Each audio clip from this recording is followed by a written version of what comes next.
那颗夏老师或许推导出了再创世的原理，你我也许将在下一世化为纷争与死亡，成为降在世间的灾厄。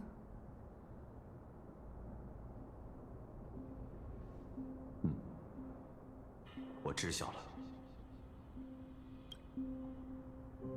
只有这样吗？你愿意坦然接受这样的命运吗？你有任何策略，能让我们击碎命运的管束？我还没找到方法，也许不可能找得到。那就别再思考无用之事。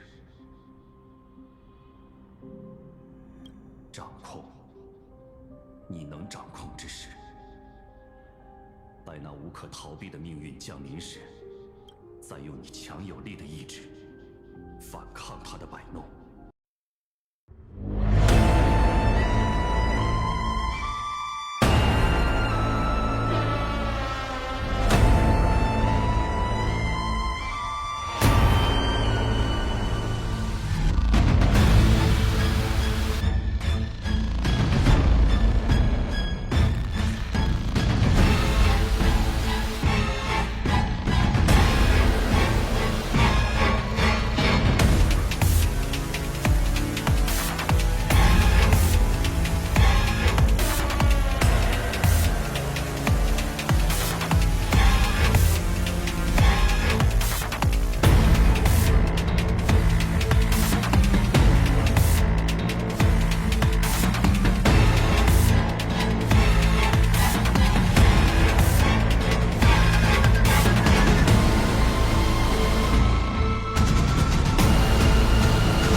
巨龙同样梦见自己的轨迹，那是来自苍穹，亦或苍穹之外的突袭。他梦见心间的碎影，倒映出另一条巨龙的身影。那青色的巨龙朝着翁法罗斯而来，遥远的呢喃翻涌，成为刻在大地中的低吼。他识得那低吼中的含义，名为不朽。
daughter never fears controversy, nor would she act for the sake of praise.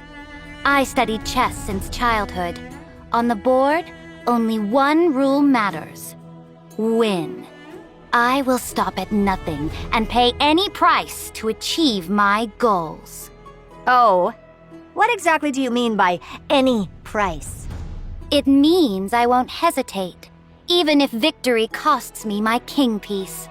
The only thing I want is that sweet checkmate at the end game.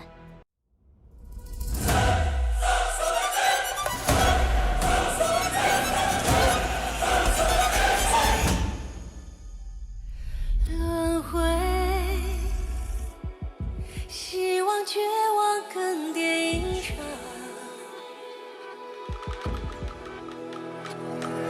希望地图留末日回响，遗忘未来过去成灰，都为心生陪葬。命运将我流放，那又怎样？无愧无愧，为何不配？为何要跪？是非真伪，选择无关作对。谁给我种下因果？结局绝不说破。但任你靠上枷锁，无法挣脱。一场惨败，英雄身后不过碑文几行，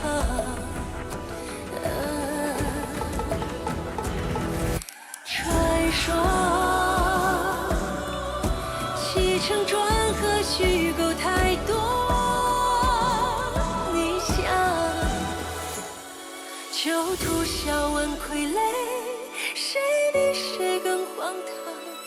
我随一身泥浆，那又怎样？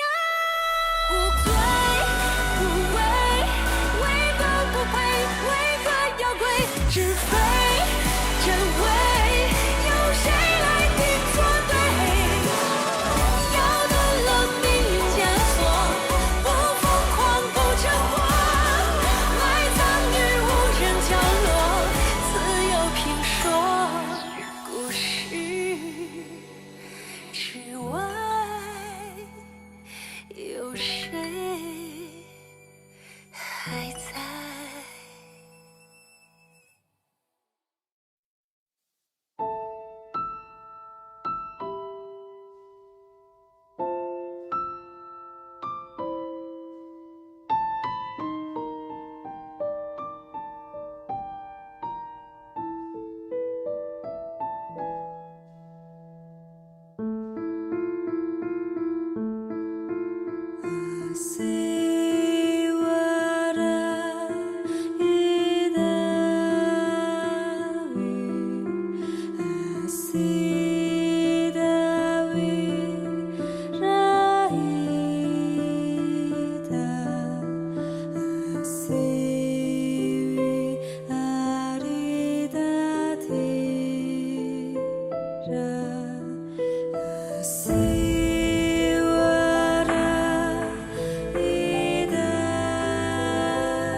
Come to think of it, this Hycelan's looks quite different from regular humans.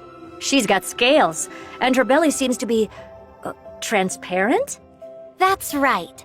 Hycelan's is the most powerful and beautiful sea siren princess born to Fagusa, the ocean titan. She grew up in the embrace of the ocean. I see, but why did this beautiful sea siren come ashore? And how did she end up becoming the Knight Commander of the Holy City? Although the black tide hasn't spread in this cycle, it still surges in the darkest bowels of the world. In other words, the ocean. Fagusa promised the sea sirens that after repelling the black tide, they would throw them an endless feast on land. But in the end, Fagusa fell into silence, and the sea sirens were decimated in the war, leaving Hycelan's as the sole survivor.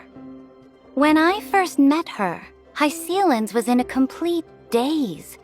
Her power could scatter armies, yet she no longer knew whom her blade served. A tragic past. Sounds like prime protagonist material for a novel. Then what happened? Since that is the case, I will point the way. If she yearns for revelry, I will see it done.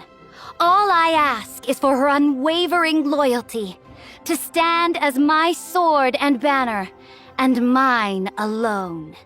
I see. So Lady Saridra became Lady Hycelan's light.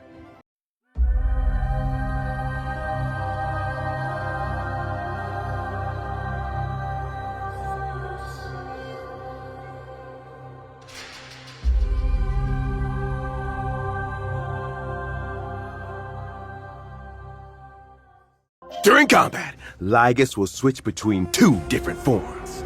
In his first form, he can generate Titankin for combat while also applying special effects to our allied characters.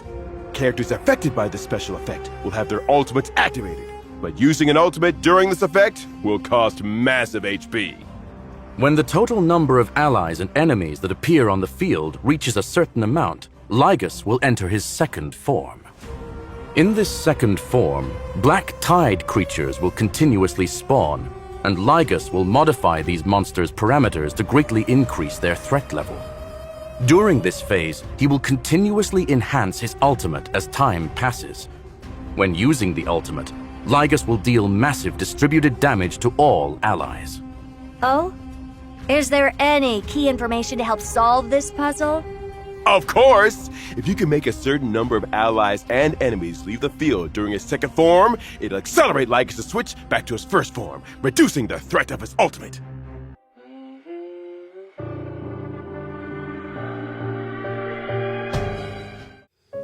We all nestle under the great tree of wisdom, peering out to perceive the world.